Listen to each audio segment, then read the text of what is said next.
જે કે સવાલ ઉઠાવ્યા છે કે જો મોટી આગની ઘટના બને તો શું આપણે બચી શકીશું?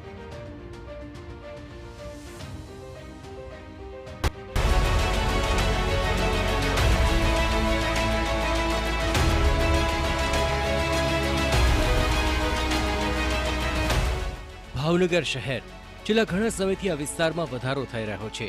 વિકાસ થાય તેમ નવા પડકારો પણ વધે અને આવો જ પડકાર છે આગની ઘટના. સદનસીબે ભાવનગરમાં હજુ સુધી તો એવી કોઈ મોટી દુર્ઘટના નથી ઘટી કે જેને પહોંચી વળવામાં ભાવનગરનું ફાયર વિભાગ પાછું પડ્યું હોય, પરંતુ અહીં પણ સ્ટાફની ઘટ તો છે જ. ભાવનગરના ફાયર વિભાગમાં 105નો સ્ટાફ છે, જ્યારે કે હજુ 150 કર્મચારીઓની ભરતી થઈ રહી છે. દાવો છે કે ડિસેમ્બર પહેલા જ તમામ ભરતી પૂર્ણ થઈ જશે.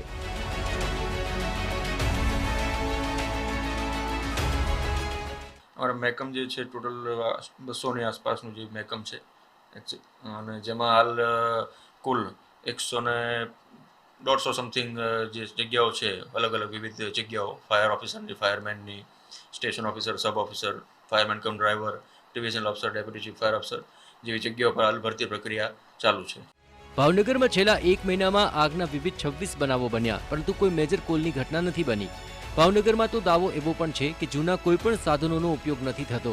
શહેરમાં કોઈ હાઈરાઇઝ બિલ્ડિંગની મંજૂરી નથી, જેથી 10 થી 12 માળની જ ઇમારતો છે જેને પહોંચી વળવા ફાયર વિભાગ સક્ષમ છે. સાંકડી શેરીઓ માટે આપણી પાસે મિની ફાયર એન્જિન, QRV જેવા વ્હીકલો છે, જે જો કોઈ સાંકડી શેરીમાં ક્યાંય આગ લાગે તો ત્યાં રિસ્પોન્ડ કરી શકે તેમ તે કાર્યક્ષમ છે. એના માટે આપણે ફાયર ફાઇટિંગ, આપણે એક્સટેન્શન લેડર જેવી સુવિધા છે, તેમજ આવનાર સમયમાં પણ મોટી ગાડી આપણે વસાવનાર છે. હાઈરાઇઝમાં હજી સુધી એવી કોઈ ઘટનાઓ આપણે બહુ જોવામાં આવી નથી. જે મોસ્ટ ઓફ જે કોલ છે એ નાના લો રાઇઝમાં જ બનતા હોય છે, શોર્ટ સર્કિટના હોય છે કે કચરાની આગ હોય છે.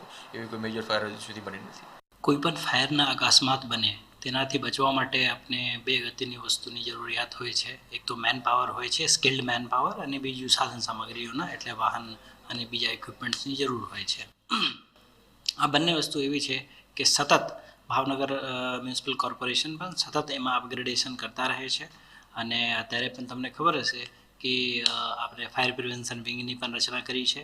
એના સાથે સાથે આપણે જે ખાલી જે જગ્યાઓ હતી એના માટે પણ આપણે આયોજન છે આગામી 3 મહિનાના અંતર સંપૂર્ણ ખાલી જગ્યાઓ જે છે એને ભરવાની આપણે આયોજન છે. જાહેરાત ઓલરેડી થઈ ચૂકી છે, એટલે આપણે ડિસેમ્બર અંત સુધીમાં આપણે એક ટ્રાય રહેશે કે મોટાભાગની જગ્યાઓ આપણે ફૂલફિલ કરીએ.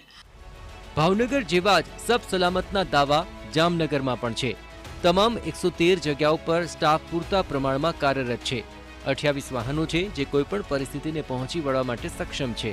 વળી જામનગરમાં અવેરનેસના કાર્યક્રમોને કારણે બેદરકારીથી લાગતી આગની ઘટનાઓ પણ ટાળી શકાય છે.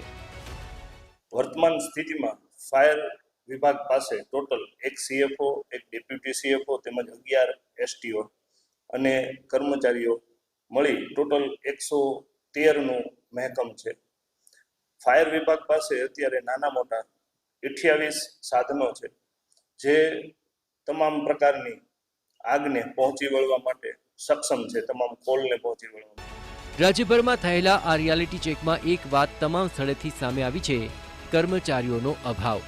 મોટી દુર્ઘટના વખતે ચોક્કસથી મુશ્કેલી ઊભી કરી શકે છે, અને જો ફરજ જવાબદારીપૂર્વક નિભાવાય તો દુર્ઘટનાને ઘટતી જ ઘણા અંશે અટકાવી શકાય છે.